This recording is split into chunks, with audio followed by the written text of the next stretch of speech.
സുഹൃത്തുക്കളെ എല്ലാവർക്കും നമ്മുടെ പുതിയ വീട്ടിലേക്ക് സ്വാഗതം. ഇന്ന് ഞാൻ നിങ്ങളെ കാണിക്കാൻ വന്നിരിക്കുന്ന ഒരു കാര്യം അല്ലെങ്കിൽ നിങ്ങളുടെ അടുത്ത് പറയാൻ വന്നിരിക്കുന്ന ഒരു കാര്യം എന്തെന്ന് വെച്ച് കഴിഞ്ഞാൽ നമുക്കറിയാം ഇന്ന് ഈ കേരളത്തിലെ അവസ്ഥ അല്ലെങ്കിൽ ഇന്ന് നമ്മുടെ ഇന്ത്യയിൽ മുഴുവനുള്ള ഒരു അവസ്ഥ എന്നൊക്കെ പറഞ്ഞു കഴിഞ്ഞാൽ ഇന്ധന വില വർധനമാണ് അല്ലേ.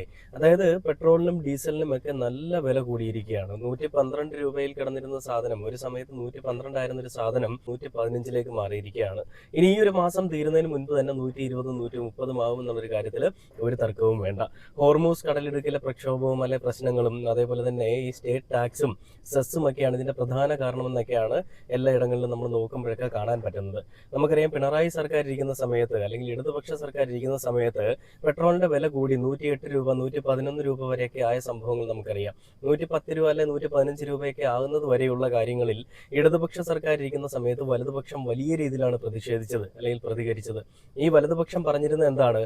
പെട്രോൾ വില കൂടുന്നതിനെ പറ്റി അല്ലെ പെട്രോൾ വില കൂടിയ കാര്യത്തിൽ ഇടതുപക്ഷ സർക്കാർ ഒരു രീതിയിലുള്ള സമീപനങ്ങളും അല്ലെ ഒരു രീതിയിലുള്ള തയ്യാറെടുപ്പുകളും എടുക്കുന്നില്ല, അത് പരിഹരിക്കാൻ വേണ്ടിയിട്ട് ഒന്നും ചെയ്യുന്നില്ല എന്നൊക്കെ പറഞ്ഞുകൊണ്ടായിരുന്നു അവർ മെഴുകിയത്. അപ്പൊ അന്ന് ഇടതുപക്ഷ സർക്കാരിനെതിരെ പ്രത്യക്ഷമായിട്ടും പരോക്ഷമായിട്ടും ഒക്കെ വി.ഡി. സതീശൻ അടക്കമുള്ള ആളുകൾ എല്ലാവരും രംഗത്തേക്ക് വരികയും എല്ലാ ആളുകളും രൂക്ഷമായിട്ട് തന്നെയാണ് ഭരിക്കുന്ന പാർട്ടിയെ വിമർശിച്ചത്. എന്തുകൊണ്ട് നിങ്ങൾക്ക് ഇത് തടയാൻ സാധിക്കുന്നില്ല, എന്തുകൊണ്ട് നിങ്ങൾ ഇതിനെതിരെ ഒരു ചെറുവിരൽ പോലും അനക്കുന്നില്ല എന്നൊക്കെ പറഞ്ഞുകൊണ്ട് വലിയ പ്രശ്നങ്ങളൊക്കെ ആയിരുന്നു. അപ്പൊ നമ്മളെല്ലാവരും ചിന്തിച്ചിരുന്നു എന്തുകൊണ്ടാണ് ഇതിനൊക്കെ എതിരെ പ്രതികരിക്കാത്തത്, എന്തുകൊണ്ടാണ് മിണ്ടാതിരിക്കുന്നത്, മൗനം പാലിച്ചിരിക്കുന്നത് എന്നൊക്കെ നമ്മൾ എല്ലാവരും അങ്ങോട്ട് വേണ്ടി ചർച്ച ചെയ്തതാണ്. കാരണം ഇന്നത്തെ ലോകത്ത് അല്ലെ ഇന്നത്തെ സമയത്തൊക്കെ നമുക്ക് നോക്കി അറിയാൻ പറ്റും, പെട്രോള്, ഫുഡ്, ഹോസ്പിറ്റൽ ഇങ്ങനെയുള്ള കാര്യങ്ങൾക്കാണ് ഏറ്റവും കൂടുതൽ നമുക്ക് ചെലവ് വരിക. പെട്രോൾ എന്ന് പറഞ്ഞാൽ ഫ്യൂവല്. അപ്പൊ ഈ കാര്യങ്ങൾ നമുക്ക് എന്തായാലും ജീവിതത്തിൽ നിന്ന് ഒഴിച്ചുകൂടാൻ പറ്റാത്ത കാര്യങ്ങളാണ്. അത് നമ്മൾ ചെയ്തേ പറ്റുള്ളൂ. നമ്മളെല്ലാവരും ബസ്സിനെ മാത്രം ആശ്രയിച്ച് ജീവിക്കുന്ന ആളുകളല്ല, കാറ് ബൈക്ക് എല്ലാം ഓടിക്കുന്ന ആളുകളൊക്കെയാണ്. സൈക്കിൾ ഇന്നത്തെ കാലത്ത് കൊണ്ടുനടക്കുന്ന ആളുകൾ വിരളമാണ്. അപ്പൊ അങ്ങനെയുള്ളപ്പോൾ നമുക്ക് ഏറ്റവും കൂടുതൽ ആശ്രയിക്കേണ്ടി വരുന്ന ഫ്യൂവലാണ്. ആ ഫ്യൂവലിന് തന്നെ ഇത്രയും വില കൂടിക്കഴിഞ്ഞാലോ അപ്പൊ നമുക്ക് എന്താ ചെയ്യാൻ പറ്റുക? അപ്പൊ അന്ന് ഈ പറയുന്ന ഇടതുപക്ഷ സർക്കാർ ഇരിക്കുന്ന സമയത്ത് ഫ്യൂവലിന്റെ വില കൂടിയ സമയത്ത് ഒന്നും ചെയ്തില്ല എന്ന് പറഞ്ഞുകൊണ്ടായിരുന്നു അന്നത്തെ വലതുപക്ഷം ഈ പ്രതിഷേധിച്ചുകൊണ്ടൊക്കെ ഇരുന്നത്. അപ്പൊ ഇന്ന് ഇടതുപക്ഷ സർക്കാർ ഈ പറയുന്ന പടിയിറങ്ങി പോയതിനു ശേഷം വലതുപക്ഷം അധികാരത്തിൽ വന്ന സമയത്ത് അതേ രീതിയിൽ അവർ ഉപയോഗിച്ചത് എന്താണോ അതേ രീതിയിൽ തന്നെ തിരിച്ച് മറുപടി കൊടുക്കാൻ വേണ്ടിയിട്ട് പിണറായി വിജയൻ അടക്കമുള്ള ആളുകൾ രംഗത്തേക്ക് വരികയാണ്. അതായത് പ്രതിപക്ഷ നേതാവ് അടക്കമുള്ള ആളുകൾ രംഗത്തേക്ക് വരികയാണ്. അതിൽ അദ്ദേഹം പറഞ്ഞിരിക്കുന്നത് ഇങ്ങനെയാണ്: പ്രതിപക്ഷത്തിരുന്നപ്പോൾ ഇന്ധന നികുതി കുറയ്ക്കണമെന്ന് ആവശ്യപ്പെട്ട് സമരം ചെയ്ത UDF എന്തൊക്കെ ചെയ്യുമെന്നറിയാൻ ആകാംക്ഷാഭരിതരാണ് എന്ന് പറഞ്ഞുകൊണ്ടാണ് പിണറായി വിജയൻ ഒരു പോസ്റ്റ് പങ്കുവച്ചിരിക്കുന്നത്. അപ്പൊ ആ ഒരു പോസ്റ്റില് മറുപടി എന്നോണം തന്നെയാണ് വി.ഡി. സതീശൻ പിന്നീട് മാധ്യമങ്ങൾക്ക് മുൻപിലേക്ക് വന്ന സമയത്ത് പറയുന്നത്. അതായത് വി.ഡി. സതീശൻ പറയുന്നത് എന്നും വില കൂടിക്കൊണ്ടിരിക്കുകയല്ലേ, ആദ്യം ഒരു തീരുമാനം എത്തട്ടെ, നമുക്ക് എന്ത് ചെയ്യാൻ പറ്റും. അതിൽ വി.ഡി. സതീശൻ എടുത്തു പറയുന്നത് ഇങ്ങനെയാണ്: ഇന്ധന സെസ് കുറയ്ക്കുമോ എന്ന് റിപ്പോർട്ടർ TV അല്ലെങ്കിൽ മാധ്യമങ്ങൾ ചോദിക്കുന്ന ചോദ്യത്തിന് വി.ഡി. സതീശന്റെ മറുപടി ഇങ്ങനെ: കൊട്ടക്കണക്കിന് എടുത്ത് തീരുമാനിക്കാൻ കഴിയുമോ, കൂടുതൽ പഠനം വേണം, ഓരോ ദിവസവും വില കൂട്ടിക്കൊണ്ടിരിക്കുകയാണ് എന്ന് പറഞ്ഞുകൊണ്ടാണ് മുഖ്യമന്ത്രിയായിരിക്കുന്ന വി.ഡി. സതീശൻ മറുപടി പറഞ്ഞിരിക്കുന്നത്. അപ്പൊ ഇതില് ഈ ഒരു പോസ്റ്റിന് താഴെ ഒരുപാട് കമന്റുകളുണ്ട്. ആ കമന്റുകളിലൊക്കെയും പലരും പറയുന്നത് ഇത്രയും നാൾ നിങ്ങൾ ഇരുന്ന് മെഴുകിയതൊന്നും ഇവിടെ കാണാനില്ലല്ലോ സതീശൻ ജി, അല്ലെങ്കിൽ ഇതല്ലല്ലോ നിങ്ങൾ വലതുപക്ഷത്തിരിക്കുന്ന സമയത്ത് അല്ലെ പ്രതിപക്ഷത്തിരിക്കുന്ന സമയത്ത് നിങ്ങൾ പറഞ്ഞതെന്നൊക്കെ പറഞ്ഞുകൊണ്ടാണ് പലരും ചോദ്യങ്ങൾ ചോദിക്കുന്നത്. ശരിയാണ്, നമ്മൾ കരയ്ക്കിരുന്ന് കപ്പൽ ഓടിക്കാനും ആ കപ്പലിലിരുന്ന് കപ്പൽ ഓടിക്കാനും രണ്ടും നല്ല വ്യത്യാസമാണ്, അല്ലെങ്കിൽ രണ്ടും നല്ല പ്രയാസമാണ്. കരയ്ക്കിരുന്ന് ഓടിക്കുക എന്ന് പറയുന്നത് വളരെ എളുപ്പവും ഈ കടലിലിരുന്ന് അല്ലെങ്കിൽ കപ്പലിലിരുന്ന് ഓടിക്കുക എന്ന് പറയുന്നത് വളരെ പ്രയാസകരമായിട്ടുള്ള കാര്യമാണ്. എന്ന് പറയുന്നത് പോലെ തന്നെയാണ് പിണറായി വിജയൻ അധികാരത്തിലിരിക്കുന്ന സമയത്ത് അല്ലെങ്കിൽ ഇടതുപക്ഷം അധികാരത്തിലിരിക്കുന്ന സമയത്ത് അവരെ കുറ്റം പറയാൻ 100 നാവായിരുന്ന ആളുകൾ ഇന്ന് അധികാരത്തിൽ വന്നപ്പോൾ അതിനുവേണ്ടി ഒന്നും ചെയ്യാൻ പറ്റാത്ത അവസ്ഥയിലിരിക്കുന്നു. അധികാരത്തിൽ വന്ന് വെറും 3 ദിവസം കൊണ്ട് തന്നെ പാരിയത്തുകാവിലെ ജനങ്ങളുടെ മേൽ അവർ അഴിച്ചുവിട്ട നരനായിട്ട് നമുക്കറിയാം. അത് കഴിഞ്ഞിട്ട് പിന്നീട് ഓരോ ആശമാരുടെ കാര്യത്തിലും പെൻഷന്റെ കാര്യത്തിലും ബസ്സുകളുടെ സൗജന്യ യാത്രയുടെ കാര്യത്തിലും ഒക്കെ അവർ ചെയ്തിട്ടുള്ള കാര്യങ്ങൾ നമുക്കറിയാം. ഇതെല്ലാം കഴിഞ്ഞ് ഗുരുവായൂർ ക്ഷേത്ര ദർശനവും നമുക്കറിയാം. ഇതും കഴിഞ്ഞിട്ട് അടുത്തൊരു സംഭവമാണ് പെട്രോളിന്റെ അല്ലെങ്കിൽ ഡീസലിന്റെ ഒക്കെ വില, ഇന്ധന വില വർധനവ്. ഇതിനെല്ലാം എന്തെങ്കിലും ഒരു കാര്യം ചെയ്യുന്നതായിട്ട് അല്ലെ എന്തെങ്കിലും ഇനിഷ്യേറ്റീവ് എടുക്കുന്നതായിട്ട് നിങ്ങൾ ആരെങ്കിലും കണ്ടോ? ഞാൻ കണ്ടിട്ടില്ല. ഞാൻ ശരിക്കും ഒരു പൊതുവായിട്ടുള്ള ഒരു കാര്യം പറയാൻ വേണ്ടിയിട്ടാണ് വന്നിരിക്കുന്നത്. അതായത് നിങ്ങളെ പോലെ തന്നെ ഞാനും എല്ലാ ആളുകളും നമ്മളെല്ലാവരും കേരളത്തിലുള്ള എല്ലാ ആളുകളും എഫക്ട് ചെയ്യുന്ന അല്ലെ അവരെ എല്ലാവരും എഫക്ട് ചെയ്യുന്ന ഒരു കാര്യം തന്നെയാണ് ഇന്ധന വില വർധനവ്. അതിനു വേണ്ടിയിട്ടൊന്നും സംസ്ഥാന സർക്കാർ ഇന്ന് എടുക്കുന്നില്ല, അല്ലെ ഒരു തീരുമാനവും എടുക്കുന്നില്ല എന്നുള്ളൊരു കാര്യം, ഒരു നിലപാടും എടുക്കുന്നില്ല, അതിനുവേണ്ടി ഒരു ചെറുവിരൽ പോലും അനക്കുന്നില്ല എന്നുള്ളൊരു കാര്യം ഓർക്കുമ്പോൾ വല്ലാത്ത വിഷമമേ ഉള്ളൂ. അപ്പോ പ്രതിപക്ഷ നേതാവായിട്ടിരിക്കുന്ന സമയത്ത് വി.ഡി. സതീശൻ പറഞ്ഞ കാര്യങ്ങളും ഇന്ന് വലതുപക്ഷം അല്ലെങ്കിൽ ഭരണപക്ഷമായ സമയത്ത് പറയുന്ന കാര്യങ്ങളും കൂടി ഞാൻ നിങ്ങളെ ഒന്ന് കാണിച്ചു തരാം. ഒരു വീഡിയോ പങ്കുവച്ചിട്ടുണ്ട്. ആ വീഡിയോ കണ്ടിട്ട് നമുക്ക് ബാക്കി വീഡിയോയിലേക്ക് വരാം.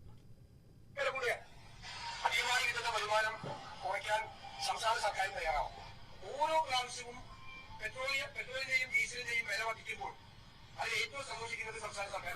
കാരണം സംസ്ഥാന സർക്കാർ വരുമാനം അതനുസരിച്ച് ഉയരുകയാണ്. കേന്ദ്ര ഗവൺമെന്റിന്റെ പെട്രോളിന്റെയും ഡീസലിന്റെയും വിലയും അതിന്മേലുള്ള എക്സൈസ് തീയതിയും അതിന്മേലുള്ള സെസ്സും എല്ലാം ഒരുമിച്ച് ചേർത്തിട്ടാണ് അതിന്മേൽ കേരളത്തിന്റെ തീയതി പഠിക്കുന്നത്. ഓരോ പ്രാവശ്യവും പെട്രോളിയം ഉൽപ്പന്നങ്ങളുടെ വില വർദ്ധിപ്പിക്കുമ്പോൾ സംസ്ഥാനത്തിന്റെ വരുമാനം ഉണ്ടാകുക. കേന്ദ്രം വർദ്ധിപ്പിച്ചപ്പോൾ ഉണ്ടായ അധിക വരുമാനം സംസ്ഥാന സർക്കാർ ഉപേക്ഷിക്കണം എന്നാണ് ഞങ്ങൾ പറഞ്ഞത്. സംസ്ഥാന സർക്കാർ ഇത് പ്രതിപക്ഷ നേതാവായിരിക്കുന്ന സമയത്ത് വി ഡി സതീശൻ പറഞ്ഞൊരു കാര്യമാണ്.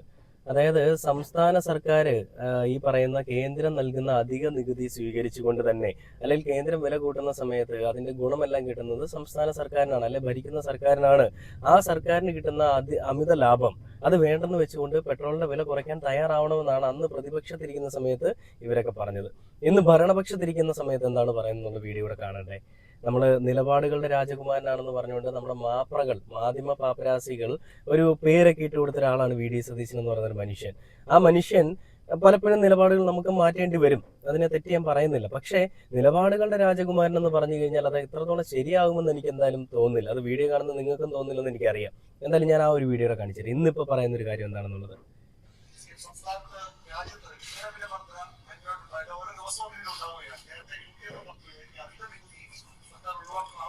അത് നമ്മൾ പരിശോധിച്ചുകൊണ്ടിരിക്കുകയാണ്. കാരണം എന്ന് വെച്ച് കഴിഞ്ഞാൽ ഒരു തീരുമാനം എടുക്കാൻ പറ്റാത്ത അവസ്ഥയിലാണ്, ഓരോ ദിവസം കൂടിക്കൊണ്ടിരിക്കുകയാണ്.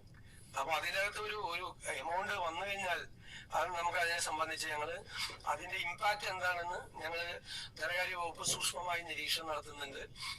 നികുതി വരുമാനം എത്രയാണ് ഉണ്ടാകുന്നത്, സാധാരണക്കാരന് എത്ര രൂപയാണ് അതിൻ്റെ അകത്ത് ബുദ്ധിമുട്ടുണ്ടാകുന്നത് എന്ന് ഞങ്ങൾ പരിശോധിച്ചുകൊണ്ടിരിക്കുന്നുണ്ട് ഓരോ കൂട്ടലിലും. പക്ഷെ ഇത് എല്ലാ ദിവസവും വന്നുകൊണ്ടിരിക്കുകയാണ്.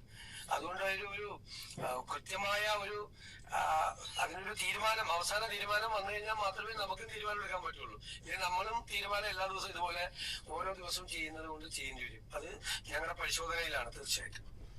പരിശോധനയൊക്കെ കഴിയുമ്പോഴത്തേക്കും ഏകദേശം 150 രൂപയ്ക്ക് മുകളിൽ ലിറ്ററിന് വില പോകും. എനിക്കൊന്ന് 200 രൂപയൊക്കെ ആവും. 200 രൂപ ആകാൻ ചാൻസ് ഇല്ല. എന്തായാലും 100 രൂപ അല്ലെങ്കിൽ 120 എന്നുള്ളതിനേക്കാൾ മുകളിൽ, ഇപ്പൊ 115 ആണല്ലോ, ആ 115 എന്നുള്ളത് 130, 140, 150 വരെ എന്തായാലും എത്തിയിരിക്കും. അപ്പൊ അതുവരെയും ഇവർ അന്വേഷിച്ചുകൊണ്ടേയിരിക്കും, പഠനങ്ങൾ നടത്തിക്കൊണ്ട് എന്താണ് എവിടെയാണ് സംഭവിച്ചത്, എന്ത് ചെയ്താൽ എന്ത് ചെയ്യാൻ പറ്റും, എന്ത് കുറയ്ക്കാൻ പറ്റുമെന്നൊക്കെ ആലോചിച്ചുകൊണ്ടേയിരിക്കും. ഈ ഒരു നിലപാട് കാണുമ്പോൾ, അല്ലെങ്കിൽ ഈ ഒരു അഭിപ്രായം കാണുമ്പോൾ, അല്ലെങ്കിൽ ഈ ഒരു വിലയിരുത്തലുകൾ കാണുമ്പോൾ നമ്മൾ ചിന്തിക്കേണ്ട ഒരു കാര്യമുണ്ട്. ഇതുവരെ ഇനിയിപ്പോൾ ഇത് തൽക്കാലം ഒന്നും മിണ്ടില്ല. ഈ വില കൂടി എവിടെ വരെ പോകുന്നതെന്ന് കണ്ടതിന് ശേഷമേ നമ്മൾ എന്തെങ്കിലും പറയുള്ളൂ എന്നാണ് വി ഡി സതീശൻ പറയുന്നത്. അങ്ങനെയെങ്കിൽ ഈ വില കൂടി ഒരു 200 രൂപ അല്ലെ 150 രൂപയൊക്കെ ആവുന്ന സമയത്ത് അതിന്റെ ലാഭം ആർക്കാണ് കിട്ടാൻ പോകുന്നത്? വി ഡി സതീശൻ പറഞ്ഞതനുസരിച്ചിട്ടാണെന്നുണ്ടെങ്കിൽ സംസ്ഥാന സർക്കാരിന്റെ അക്കൗണ്ടിലേക്കാണ് ആ ലാഭം വരുന്നത്. നികുതി പണത്തിന്റെ ലാഭം വരുന്നത് സംസ്ഥാന സർക്കാരിനാണ്. അപ്പൊ ആ ലാഭം എല്ലാം വാങ്ങിയതിന് ശേഷം പിന്നീട് കുറച്ച് പൈസയൊക്കെ കിട്ടി, ആ പൈസ വെച്ചിട്ട് നമുക്ക് കുറച്ച് കാര്യങ്ങളൊക്കെ ചെയ്യണമെന്ന് ഉദ്ദേശിച്ചുകൊണ്ടിരിക്കുന്നത് കൊണ്ടാണോ ഇപ്പോൾ ഒന്നും മിണ്ടാതിരിക്കുന്നതെന്നൊരു കാര്യത്തിൽ എനിക്കൊരു സംശയമുണ്ട്. ഇതിലെടുത്ത് പറയേണ്ട വേറെ കാര്യം കൂടിയുണ്ട്. നമുക്കറിയാം, ഇലക്ഷൻ ഓഫീസർ ആയിരിക്കുന്ന രത്തൻ ഖേൽക്കറിനെ മുഖ്യമന്ത്രിയുടെ ചീഫ് സെക്രട്ടറി ആയിട്ട് നിയമിച്ചതും അതേപോലെ തന്നെ അദ്ദേഹത്തിന്റെ യാത്രകളും ഗൾഫ് യാത്രകളും ഒക്കെ നമ്മൾ ചർച്ച ചെയ്തിട്ടുണ്ടായിരുന്നു. അതിന് പിന്നാലെയാണ് ഇന്ന് പ്രധാനമന്ത്രിയെ സന്ദർശിക്കാനായിട്ട് വി ഡി സതീശൻ എന്ന് പറയുന്ന നമ്മുടെ മുഖ്യമന്ത്രി അങ്ങോട്ടേക്ക് പോയൊരു കാര്യം കാണുന്നത്. കഴിഞ്ഞ ഇടതുപക്ഷ സർക്കാർ ഇരിക്കുന്ന സമയത്ത് നമ്മുടെ മുഖ്യമന്ത്രിയായിരുന്ന പിണറായി വിജയൻ ഈ കേന്ദ്രമന്ത്രിയായിരിക്കുന്ന അമിത്ഷായെ കാണാനായിട്ട് പോയി എന്ന് പറഞ്ഞുകൊണ്ട് ഒരു പരാമർശമായിട്ട് KC വേണുഗോപാൽ വരുന്ന ഒരു സാഹചര്യം ഞാൻ കണ്ടു. അപ്പോൾ KC വേണുഗോപാൽ പറഞ്ഞത്, പിണറായി വിജയൻ മുഖ്യമന്ത്രി ആയിരുന്നപ്പോൾ അമിത്ഷായെ അയാളുടെ ഔദ്യോഗിക വസതിയിൽ പോയി കണ്ടു, അല്ലെങ്കിൽ കണ്ടതിനെ വിമർശിച്ചതാണ് കോൺഗ്രസ്, അല്ലെങ്കിൽ അതിനെ വിമർശിച്ചുകൊണ്ട് രംഗത്തേക്ക് വന്ന ആളുകളാണ് കോൺഗ്രസിലുള്ളത്. ഇന്നിപ്പോ പ്രധാനമന്ത്രിയെ കാണാനായിട്ട് വി ഡി സതീശൻ പോയിരിക്കുന്ന എവിടെയാണെന്ന് അറിയാമോ? ഇത് മുഖ്യമന്ത്രിയായിരുന്ന പിണറായി വിജയൻ പോയത് അമിത്ഷായുടെ ഔദ്യോഗിക വസതിയിലാണെന്നുണ്ടെങ്കിൽ, KC വേണുഗോപാൽ പറയുന്നത് ആ രീതിയിലാണെന്നുണ്ടെങ്കിൽ, പ്രധാനമന്ത്രിയെ കാണാൻ വേണ്ടിയിട്ട് നമ്മുടെ വി ഡി സതീശൻ പോയിരിക്കുന്നത് പ്രധാനമന്ത്രിയുടെ ഔദ്യോഗിക വസതിയിലാണ്. പുള്ളിക്കാരന്റെ വീട്ടിലാണ് പോയിരിക്കുന്നത്, അല്ലാതെ ഓഫീസിലൊന്നും അല്ല പോയിരിക്കുന്നത്. അപ്പൊ അന്ന് മുഖ്യമന്ത്രിയായിരുന്ന പിണറായി വിജയൻ പോയൊരു കാര്യത്തിനെ പറ്റി വിമർശിച്ചുകൊണ്ട് രംഗത്തേക്ക് വന്ന KC വേണുഗോപാലിന്റെ ഒരു മറുപടിയും ഇന്ന് ഞാൻ വേറൊരു വാർത്തയിൽ കണ്ട ഒരു കാര്യം കൂടി നിങ്ങളെ കാണിച്ചു തരാം. നമുക്കന്ന് കണ്ടു നോക്കാം. ഞാൻ ചോദിച്ചോട്ടെ, ഈ കഴിഞ്ഞ 5 വർഷക്കാലത്തിടയിൽ, പ്രത്യേകിച്ച് നേരത്തെ BJPയും മുഖ്യമന്ത്രിയും തമ്മിലുള്ള ബന്ധത്തെ ഇല്ലാതെ കാണിക്കാൻ പറ്റും? ഞാൻ 2 പ്രധാനപ്പെട്ട സംഭവങ്ങൾ ചോദിക്കുകയാണ്. ഞാൻ പലപ്പോഴും പറഞ്ഞാണ്, ഞാൻ റിപ്പീറ്റ് ചെയ്ത് ചോദിക്കുകയാണ്. കേന്ദ്ര ആഭ്യന്തരമന്ത്രിയുമായിട്ട് മുഖ്യമന്ത്രിയുടെ കൂടിക്കാഴ്ച ഉണ്ടായിരുന്നു. ഒരു തെറ്റുള്ള കാര്യമല്ല ആഭ്യന്തരമന്ത്രിയെ കാണാൻ. പക്ഷെ കൂടിക്കാഴ്ച എവിടെയായിരുന്നു ഉണ്ടായിരുന്നത്? അമിത്ഷായുടെ വീട്ടിൽ. ഉദ്യോഗസ്ഥന്മാരുണ്ടായിരുന്നു കൂടെ? ഇല്ല. കോൺഗ്രസ് ഇതര മുഖ്യമന്ത്രിമാരിൽ വീട്ടിൽ അമിത്ഷാ കണ്ട ഏക മുഖ്യമന്ത്രി ആരായിരുന്നു? Pinarayi Vijayan. What is that? ഈ നാട് കണ്ടതിൽ വെച്ച് ഏറ്റവും ഇതായിരുന്നു അന്ന് KC വേണുഗോപാൽ പറഞ്ഞത്. ഈ ഒരു മാധ്യമത്തിൽ പങ്കുവച്ചിരിക്കുന്ന ഒരു വീഡിയോ നിങ്ങളെ കാണിച്ചു തരാം. അതായത് 24 ന്യൂസ് ആണ് ആ ഒരു വീഡിയോ പങ്കുവച്ചിരിക്കുന്നത്. ആ ഒരു വീഡിയോയുടെ കണ്ടു നോക്കാം. പ്രധാനമന്ത്രിയുടെ വസതിയാണ് എനിക്ക് പിന്നിലായി കാണാൻ കഴിയുന്നത്. ഈ വസതിയിലാണ് ഇപ്പോൾ മുഖ്യമന്ത്രി വി ഡി സതീശൻ എത്തിയിരിക്കുന്നത്. അവർ പ്രധാനമന്ത്രിയുമായുള്ള കൂടിക്കാഴ്ച വസതിയിൽ ആരംഭിച്ചിട്ടുണ്ട്. ഏതാണ്ട് അരമണിക്കൂറോളമാണ് പ്രധാനമന്ത്രിയുമായുള്ള കൂടിക്കാഴ്ചയ്ക്കായി മുഖ്യമന്ത്രിക്ക് സമയം അനുവദിച്ചിട്ടുള്ളത്. ആദ്യഘട്ടത്തിൽ പ്രധാനമന്ത്രിയുടെ ഓഫീസായ സേവാതീർത്ഥത്തിലായിരിക്കും കൂടിക്കാഴ്ച എന്നാണ് അറിയിച്ചിട്ടുണ്ടായിരുന്നത്. എന്നാൽ പിന്നാലെ മുഖ്യമന്ത്രിയെ വസതിയിലേക്ക് വിളിച്ച് വസതിയിൽ വെച്ച് തന്നെയാണ് പ്രധാനമന്ത്രിയുടെ വസതിയിൽ വെച്ച് തന്നെയാണ് ഇപ്പോൾ ഈ കൂടിക്കാഴ്ച നടക്കുന്നത്. ഹാഷ്മി സൂചിപ്പിച്ചതുപോലെ കേരളത്തെ സംബന്ധിച്ചിടത്തോളം കേരളത്തിന്റെ എയിംസ്, ദേശീയപാത വികസനം ഉൾപ്പെടെയുള്ള നിരവധി ആവശ്യങ്ങളുണ്ട്. നിരവധി വികസന പ്രവർത്തനം ഇതിനെപ്പറ്റി എന്താണ് ഇനി KC വേണുഗോപാൽ പറയാനായിട്ട് വരുന്നത്? എന്തെങ്കിലും പറയുമെന്നാണ് ഞാൻ പ്രതീക്ഷിക്കുന്നത്. പറയുമെന്ന് പ്രതീക്ഷിക്കുന്നു എന്ന് നമുക്ക് പറയാൻ പറ്റില്ല. ഒന്നും പറയാൻ ചാൻസ് ഇല്ല. എന്നാലും എന്തെങ്കിലും പറയുമെന്ന് നമുക്കൊന്ന് പ്രതീക്ഷിക്കാം, അല്ലെങ്കിൽ കാത്തിരിക്കാം. മുഖ്യമന്ത്രി ആയിരിക്കുന്ന പിണറായി വിജയനെതിരെ നടത്തിയ ഇവരുടെ കുറെ പരിപാടികളൊക്കെ ഉണ്ടല്ലോ. ഇതേ കാര്യങ്ങൾ തന്നെ സ്വന്തം പാർട്ടിയിലുള്ള ആളുകൾ ചെയ്യുമ്പോൾ ഇവരെന്താണ് ചെയ്യുന്നതെന്നും ഇവരുടെ ഇരട്ടത്താപ്പും ഇരട്ട നയവും എന്താണെന്നും ഒക്കെ ഉള്ളത് നമുക്ക് ആ ഒരു കാര്യം കാണുമ്പോൾ തന്നെ മനസ്സിലാവും. എന്തായാലും ഇവരുടെ ഈ പറയുന്ന വാഗ്ദാനങ്ങളൊന്നും നടപ്പിലാകാൻ പോകുന്നില്ല എന്നുള്ളൊരു വസ്തുത നിങ്ങൾ എല്ലാവരും ഒന്ന് മനസ്സിലാക്കണം. അത് മനസ്സിലാക്കാൻ വേണ്ടിയിട്ട് തന്നെയാണ് ഞാൻ ഈ ഒരു വീഡിയോ ഒക്കെ നിങ്ങളിലേക്ക് ഷെയർ ചെയ്യുന്നത്. അതായത് ഭരണത്തിൽ വരുന്നതിന് മുൻപ് ഇവർ എന്തൊക്കെയാണോ പറഞ്ഞിട്ടുള്ളത്, ഇന്ന് ഭരണത്തിൽ വന്നതിന് ശേഷം എന്താണോ പറയുന്നത്, ഈ വ്യത്യാസം കേരളത്തിലെ ജനങ്ങളൊന്ന് മനസ്സിലാക്കണം. ഈ വ്യത്യാസം തന്നെയാണ് 10 വർഷങ്ങൾക്ക് മുൻപുണ്ടായിരുന്നത്. അതുകൊണ്ട് തന്നെയും വലിയ വികസനങ്ങളൊന്നും കേരളത്തിൽ ഉണ്ടായിരുന്നില്ല. എന്നാൽ അതിനുശേഷം അത് മനസ്സിലാക്കിയ ജനങ്ങൾ ഇടതുപക്ഷത്തിന് വോട്ട് കുത്തുകയും ആ വോട്ടിൽ കൂടി ജയിച്ചു വന്ന ഇടതുപക്ഷം കേരളത്തിന് വേണ്ടി സമ്മാനിച്ചതും നമ്മൾ ആരും സ്വപ്നം പോലും കാണാത്ത വികസനങ്ങളായിരുന്നു. എല്ലാ ആളുകൾക്കും സുഗമമായിട്ടുള്ള ജീവിത സൗകര്യങ്ങൾ, മെച്ചപ്പെട്ട അടിസ്ഥാന സൗകര്യങ്ങൾ, ഇതെല്ലാം ഒരുക്കി കൊടുക്കാൻ സാധിച്ച ഒരു പാർട്ടി തന്നെയാണ് ഇടതുപക്ഷം. ഇന്ന് ആ പാർട്ടിയെ തന്നെയാണ് ജനങ്ങൾ കുറ്റം പറയുന്നത്. എന്തൊരവസ്ഥയാണല്ലേ.